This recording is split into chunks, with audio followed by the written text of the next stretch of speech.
ଲାଜ କରୁଛି। କଣ କହୁଥିଲୁ କଣ କହୁଥିଲୁ କଣ କହୁଥିଲୁ?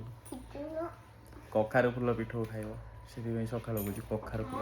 କଖାରୁ ଫୁଲ ପିଠଉ ଇଏ ବି ଖାଇବ। ଇଏ ବି ଖାଇବ କଣ? ମୁଁ ତ କଲେ ତମେ ଖାଇବ। ଇଏ ବି ଖାଇବ, ଆକୁ ବି ଦିଆହବ। ଆମେ ତାକୁ ମ୍ୟାଥ୍ସ କୋଡା ଗୁଡୁନୁ ମ୍ୟାଥ୍ସ ବୁକ୍ ଦେଖ ମାମା ମୁଣ୍ଡ କୁଣ୍ଡେଇନି, ଦେଖିଲ ମୁଣ୍ଡ କୁଣ୍ଡେଇନି। କଣ ହଳଦୀ ପାଣି ପିଇକି ଖାଲି ବସିଛି, ଆଉ କିଛି ଇଏ କରୁନି। ଜଲ୍ଦି ଜଲ୍ଦି ଶୁଣୁନି, ଲେଟ୍ ହେଇଯିବ। ଗ୍ଲାସ୍ ତ ନେଇକି ଗୁଡୁନୁ, ଗ୍ଲାସ୍ ତ ମୁଣ୍ଡ କୁଣ୍ଡା। ଏଇଟା ଭାରି ଦୁଷ୍ଟ ପିଲାଟା, କିଛି ବି କଥା ଶୁଣୁନି। ଘରେ ରହୁଛି, କିଛି କାମ କରୁନି, ଚୁପଚାପ ଖାଲି ବୁଲୁଛି, ଦୁଷ୍ଟାମି କରୁଛି। ଥୋଇଦେ ସେଇଟା।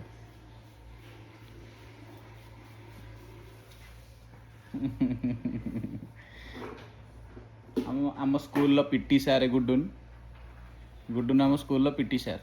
ସେ ନା ଗୁଡୁ? ମୁଁ କିଛି ଜାଣିନି। ହଁ ତମେ ସବୁ ଜାଣିଛ।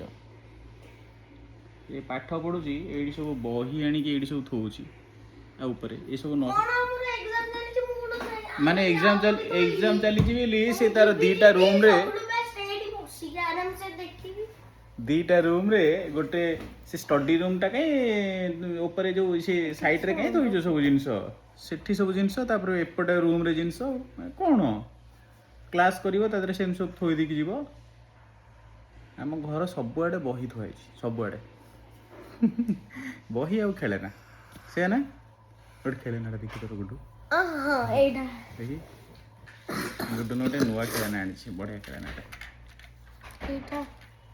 ସେ ସ୍କୁଲରୁ ଆସିଲେ ଆଉ ଟିକେ ଭଲସେ ଦେଖେଇବ, ଆଉ ଟିକେ। ୱାଓ, ଏଇଟା ତାପରେ ଏଇଟା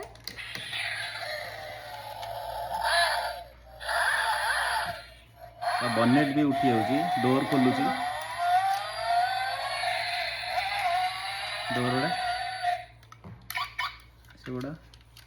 ଆଉ ଗୋଟେ ଆଉ ସେ ଯେଉଁ ଇଏଟା ସ୍ପାର୍କଲିଂ ବାଇକ୍, এই স্পার্কিংটা তଳେ କରିବାକୁ ପଡ଼ିବ।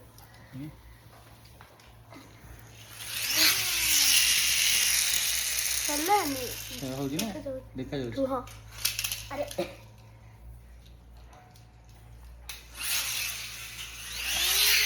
ଦେଖୁନ